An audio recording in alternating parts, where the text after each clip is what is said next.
Everything is at stake. A person can face sexual gender-based violence even through intimate prevent unwanted pregnancy and abortion, unsafe abortion among young There is people. erratic rainfall. What do I mean by that? It is increasingly unpredictable rainfall patterns. We as humans tunachangia to bring the effects any of role, climate but change. you can work remotely. But hii hauwezi fanya without the You can also turn your talent into an economic resource that can help you. Everything is at stake. Good people, how are you doing? My name is Ojuang Bill and this is At Stake, the podcast. Karibuni sana, welcome to another pretty episode. I'm with two wonderful folks over here and we are happy to have you. This particular episode we are dedicating to the International Youth Day, and happy International Youth Day to you wherever you are. Have fun, celebrate the work that you've been doing as a young person, and we recognize the work that you're doing to help achieve the Sustainable Development Goals, popularly known as SDGs. This year's International Youth Day is focusing on local young people realizing the Sustainable Development Goals. Before I go further, allow me to introduce the two beautiful ladies wenye wameamua kunisandwich this beautiful day. I'll start with the lady. This is my right. Good, the lady on my right. There you go. Hi guys, so to me, I'm Samantha Muganda. I'm a HR facilitator and advocate of HR and also a student at Jaramogi Oginga Odinga University. So beautiful, Okay, good morning. I'm Winnie Ochieng. I am a peer educator and also I am into agribusiness. I sell vegetables, African leafy vegetables. Very nice. So tuko na mwanafunzi na mama mboga. For lack of a better phrase, I think I love the fact that these ladies are doing so much in the communities where they live in, the communities where they work in, and that's why we have them here today.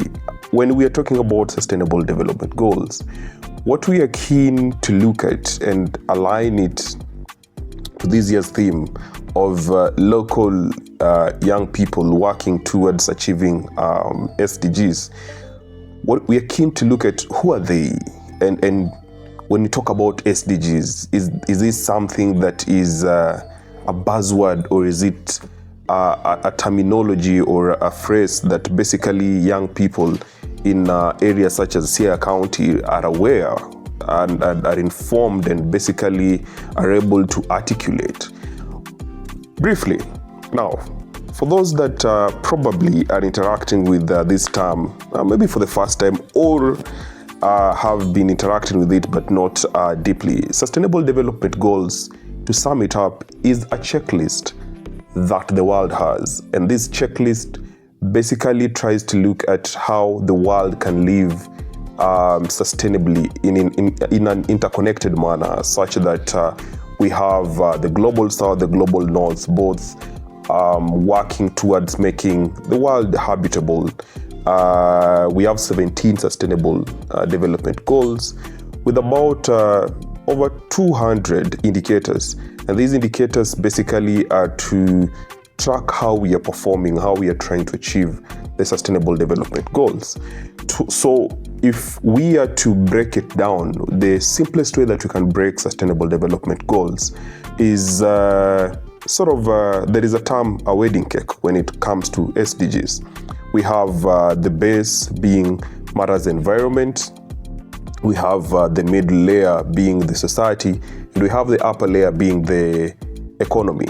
So there is an interconnectedness between among these three layers that make the world work. So the SDGs were put into place in 2015 with a target of the year was 2030. We are looking at achieving this by 2030. But the question that we have probably today and after this particular episode, as you think about SDGs, are we able to attain these by 2030? I'll head straight to my guests, and I'll start with Samantha. So, talking about SDGs, what SDG are you passionate about? What SDG makes you feel that something is happening? To me, with the 17 SDGs, I can say that we have the third one and the fourth one. The third one is basically about improving health, and then the fourth one is about quality education. Yeah, those are the SDGs that have been driving me so that I can make them be sustainable. Maybe not only for me, but also can be seen by other young people, and they can also want to do the same. Yeah. All right. Beautiful, beautiful. SDG 3, good health and well-being. SDG 4, we are talking about quality education. Winnie, Mama Mboga. Okay. As you're calling me Mama Mboga, that means I'm passionate about food. So the SDG that I'm addressing is the zero hunger. I'm making sure that I bring these vegetables to you. You don't have to go and look for them. There is access, and then I sell at affordable prices. Okay. Another thing I am passionate about, good health and well-being. I sell kienyeji, sio sukuma. So what are you saying? Sisi wenye tunakula sukuma, we are not eating healthy. No, kuna wenye kuna ulcers, take sukuma, but for vegetables unapata kila mtu anaweza zitake. Okay. And for my kienyeji vegetables, you don't have to add a lot of things. You can just boil it and put milk and you're good to go. So it's good health. Okay. Yeah. Very nice, very nice. I'm picking a lot of things. Oshikadau, I'm being told skuma is not healthy. Anyway, that is debatable. But it's true. But when we also look at matters of affordability, I am pretty sure that skuma is affordable. But that's a discussion for another day. Though, now, talking about good health, both of you are passionate about good health. And I know I'm pretty happy that the two ladies have been working with Mildom International Kenya in health programs, supporting mother sexual and reproductive health amongst adolescent girls and young women. So, if we talk about localizing SDGs, Samantha, in this case, what do you do with adolescent girls and young women to promote their health and well-being in matters sexual and reproductive health? Thank you so much for this question. You know, we are not only targeting the young people around us. We find that ukienda huko kwa community, huko kwa village, most of the women or most of the parents, they don't want to discuss these matters of SRHR with their adolescent. That's why unapata mtu anatoka kwao anaenda kudiscuss with another person. Example, there was a kid, a 12-year-old, alipata condom kwa nyumba ya mamake, bedroom. Akamuuliza, mom, what is this? But what did the mom say? Hapana, hiyo chukua urudishe. Akachukua kaeka kwa mfuko, cause this lady was interested. This young girl alikuwa anataka kujua what is this. She went to another person kwa village, akamuuliza hii nini, akamwambia hii acha nikwambie vile inatumika. Which ingekuwa huyu mama mwambie this is how hii kitu inatumika nini, ange save life. So we find that for us kuenda kuongea nao, at least we empower them, we discuss, and then they open up. And even the challenges watu wana face kwa their reproductive parts nini, they open up, we find a way ya kuwa refer so that they get the services and to improve their well-being. At least mtu anatembea na amejua, yes, kama ni lazima I have sex, I have to protect myself from STIs, HIV, early pregnancy, and everything. Yeah. Very nice, very nice.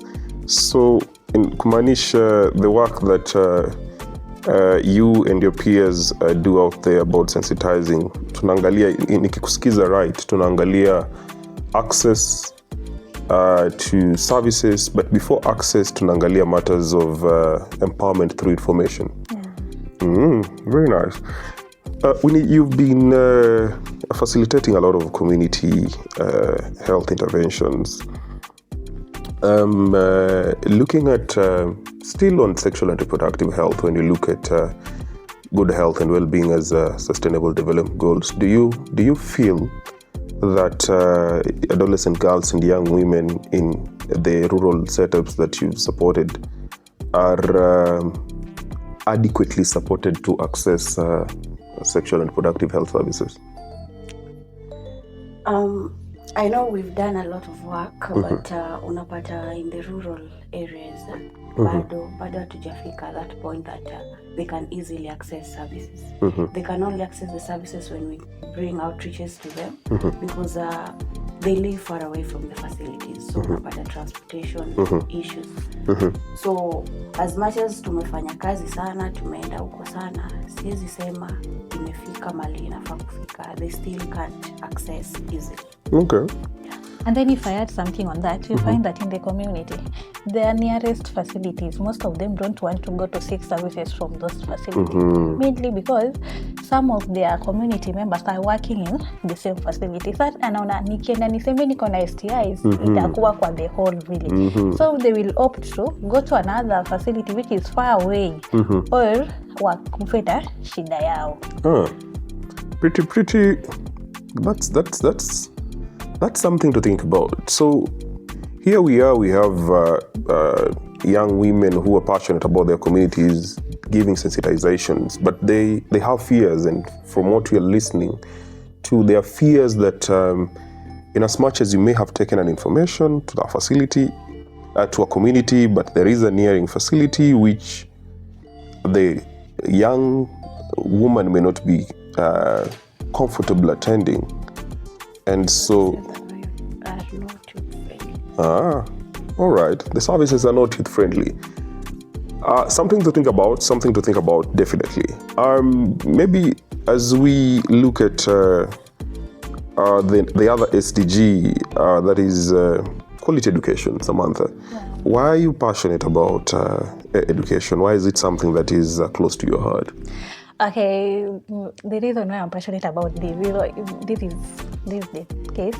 When I was growing up, when I was in high school, nikitaka kuingia form 1, and then my dad was working in Nairobi, tulikuwa home. So akaniambia, being your siblings wengine wanaenda college nini, the burden is so much. Acha uende day school, alafu utatoka hapo tukupeleke boarding. Nikasema yes, I went to a day school. Nikasoma kufika form 3 place nilifaa kutukua transfer to boarding. Job ya dad ikaisha. Alikuwa anafanya company, so iliisha. Nikapelekwa kwa another day school which was a bit cheaper, kwa zile ilikuwa kuna venye ilikuwa expensive kidogo. Nikapelekwa kwa ingine. So in this school nilikuwa naambiwa, Samantha, umejua wewe village umetoka, watu wasomangi. Ukifika form 3 unashika mimba. So like each and every time mwalimu angekuja class anasema, Samantha, like watu wanasema akishajua unatoka kwa hii village anasema yenyu watu wasome, and for real nile like you can't say nani amesoma ni wachache. Then wakuja nasema for real, at below 18 years watu wakiwa high school most of them wanashika mimba. So I never wanted to be the same. I wanted to change the topic. And then I was working so hard and smart so that nipite nile KU, I do my finance nini. So after kufanya form 4, I had a C plane, and then my mama kaniambia in Kijalo, tono udwa nyira pepa banari, because it was not my potential. But nikasema, this one will never stop me for achieving my goal. Yeah, my goal was to do my master's one day. Then we fight with mom. Mama alikuwa anataka nibaki home, yet I wanted to kutoka kwa hiyo village because of hiyo watu wako like tulikuwa tuna expect mwende university, nini imefanyika nini. So unapata hizi nini zote zinakupea depression, like the community expected you na wewe ukafanya another thing. So nikatoka I came, I stayed with my aunt for some time, and then I talked to our neighbor, unaweza pata place naweza kaa ni hustle. Yeah, nikaanza kufanya na malome. So here I had a brother who dropped out of school after job ya dad. So kidogo ningepata, I was supporting my brother amalize shule. Then a day, the other day my dad akaniambia, mtoto wangu nilikuwa natamani usome D place, ungechoka, but sasa I can't. I cried. I picked up myself, nikasema it's fine. I went, I opened a locked bank account. I was using Coop.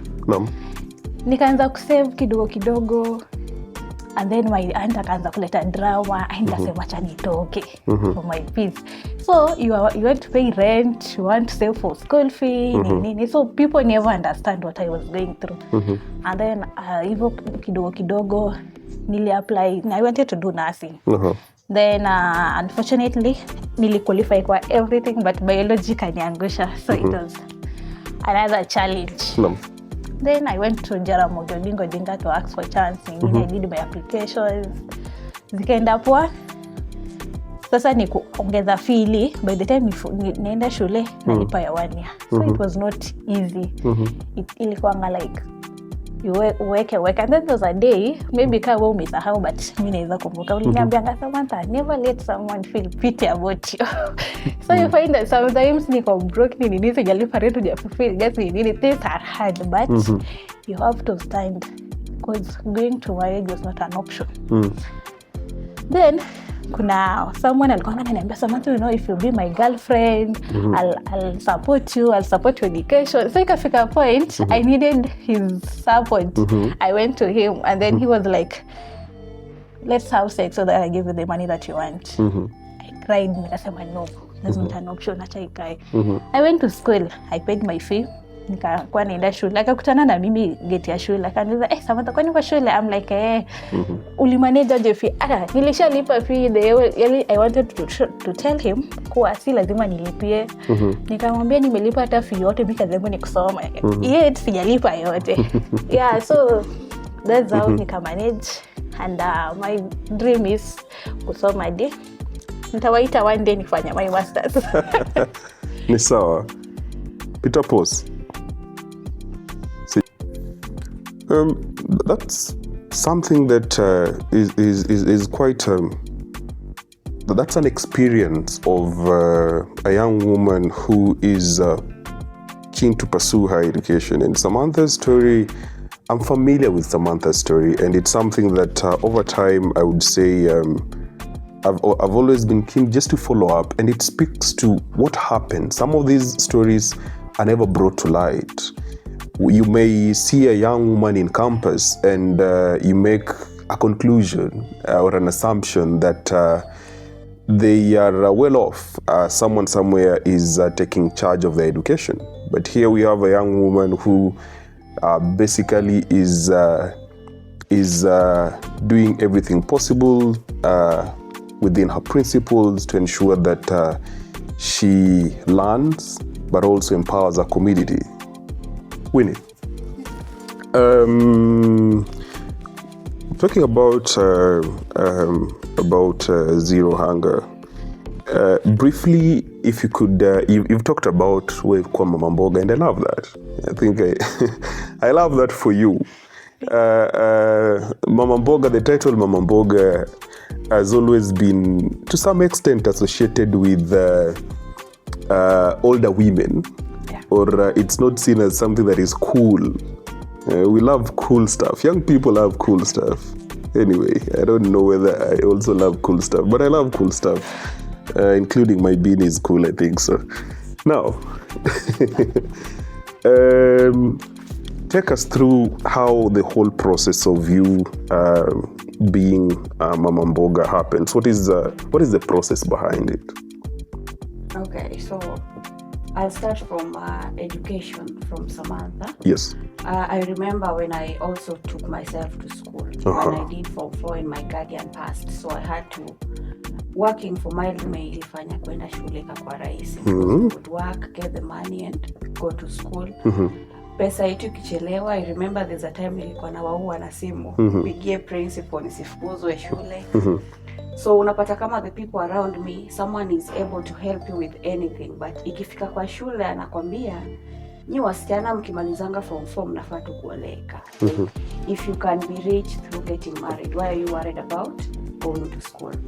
So I went to school, but I didn't do the course that I wanted to do. I did beauty therapy because hizi vitu za mkono at times inakusaidia. So I said, juu pesa yangu haitoshi course nataka, let me do this, nijishikilie nayo. So I did that course. But like you always tell us, as a si lazima focus kwa kitu moja. You can do many things skills at the same time. So I went to school, nimemaliza course yangu, and then in the process of kutafuta capital, this job came by. A friend. No. Before we go to this job, okay. I Winnie, just like Samantha, is a jack of all trades. I'm a Jacqueline Sasa because both of them are ladies. Talking about beauty therapy, I think I love what you guys are doing right now at the Bondo Youth Wellness Center. You and Joylene. So Winnie and Joylene both have worked with Mild International Kenya in as facilitators, that is evidence-based intervention facilitators, as mentors in different interventions. And both of them basically took themselves to school and were able to learn and go past that. So right now, part of the program that they have, they're working with teen moms and other adolescent girls and young women in beauty therapy program integrated with sexual and reproductive health. And other than giving service, they are training young women on how to pick some of these skills. So briefly about that, what do you do with ladies in that space? Okay. So for beauty therapy, we just, like you said, we are trying for them to learn the skills from us. So, in the simplest word, venye unaweza weka, is it something that is interesting to them? Yes, fortunately the group that we've got, there are people who are interested in this thing. Unapata kama hata before walishajaribu kwenda kwa zile masalon zenye ziko kando ya barabara and they started learning these things. So kuwafunza imekuwa rahisi. Wanashika haraka. You teach them today, you give them a practical tomorrow.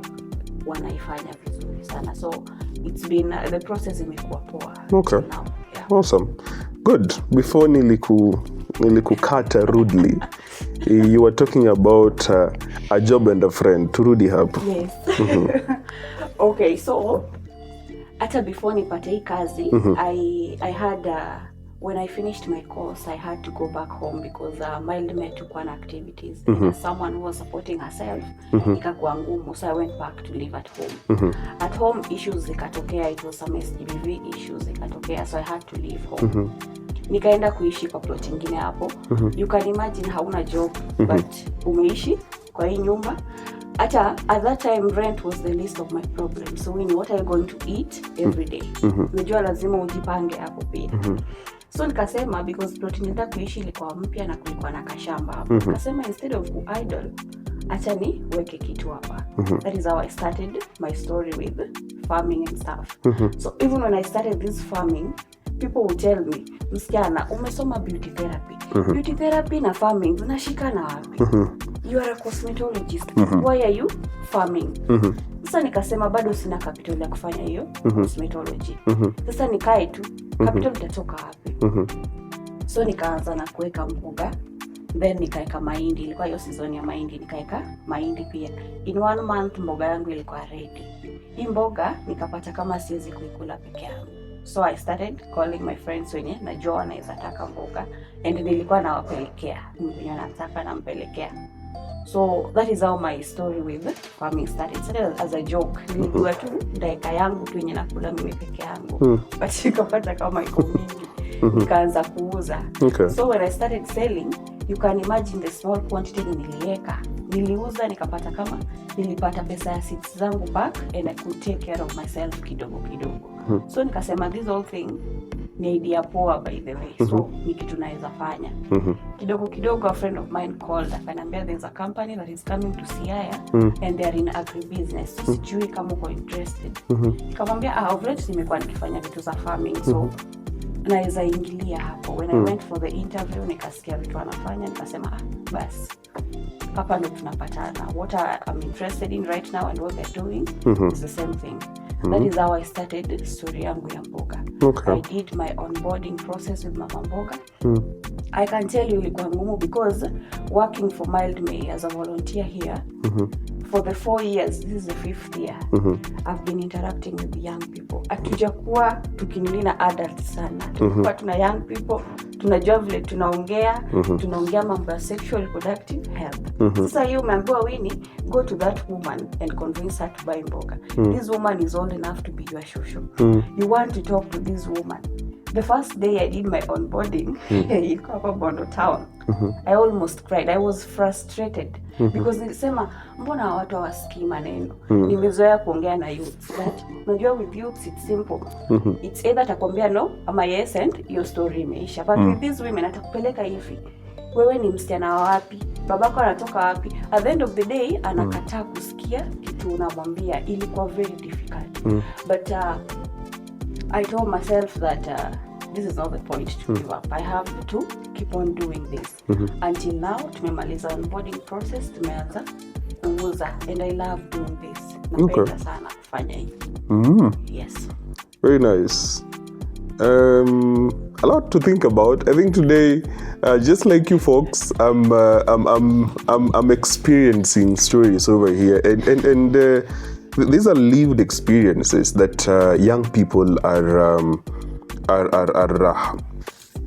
having out there, and they are basically, for lack of a better word, I would say, inspirational. As we head towards the tail end, I'm interested to know, Samantha, would you say young people in places such as Bondo or Siaya County or rural areas, is the government, both national and county, intentional about young people, one, being knowledgeable around on matters SDG, and two, laying foundations for communities, for young people to help in achieving these SDGs?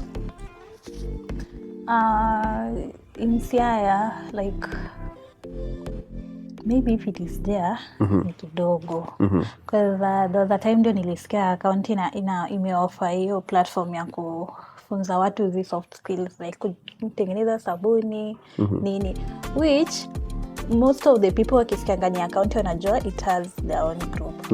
And you find that most of the young people from the community, they are not aware of this SDGs.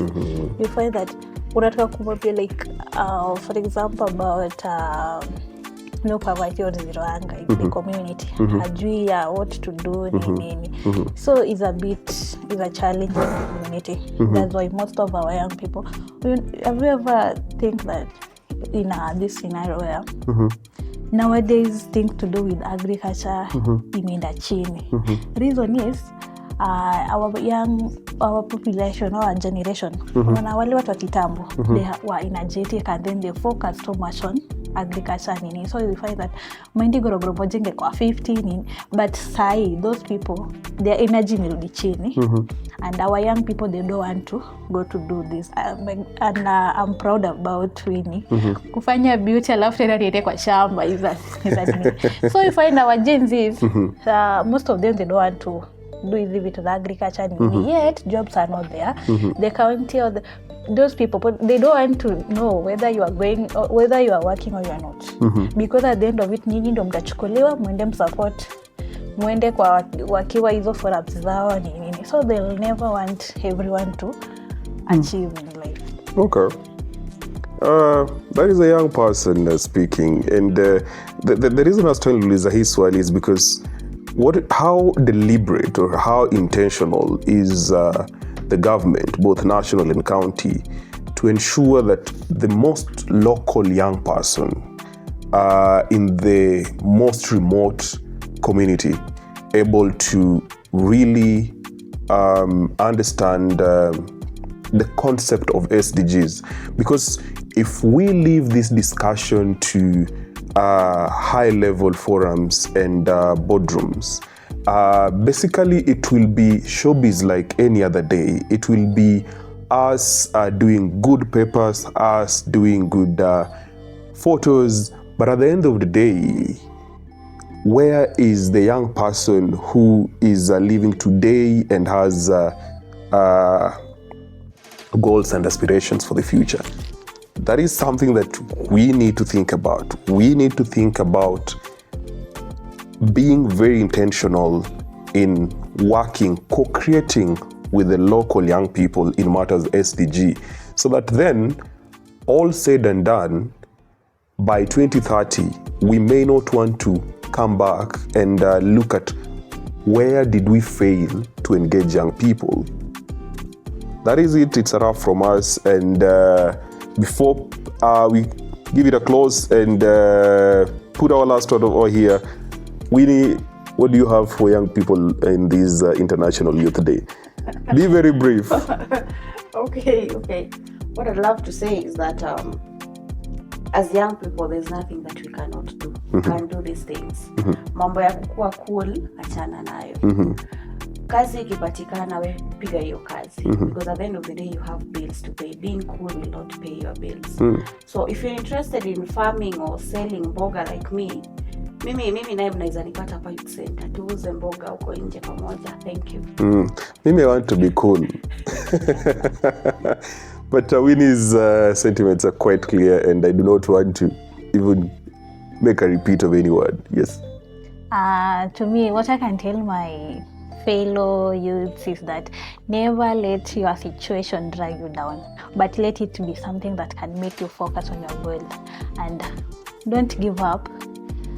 Sometimes inakwanga hard and tricky. Sit down, think, if you make this decision, what can be the consequences? Marriage is always not the solution. There's so many stories about young people going to marriage, but they end up in GBV cases. So don't let your situation make you vulnerable, drag you down. But Awesome. Let it be a situation that moves you. Awesome. Thank you so much. We've been having a conversation around SDGs, and that is aligned to the International Youth Day's theme this year. And we hope to see you in the next episode. Bye-bye. Bye. All right. Everything is there.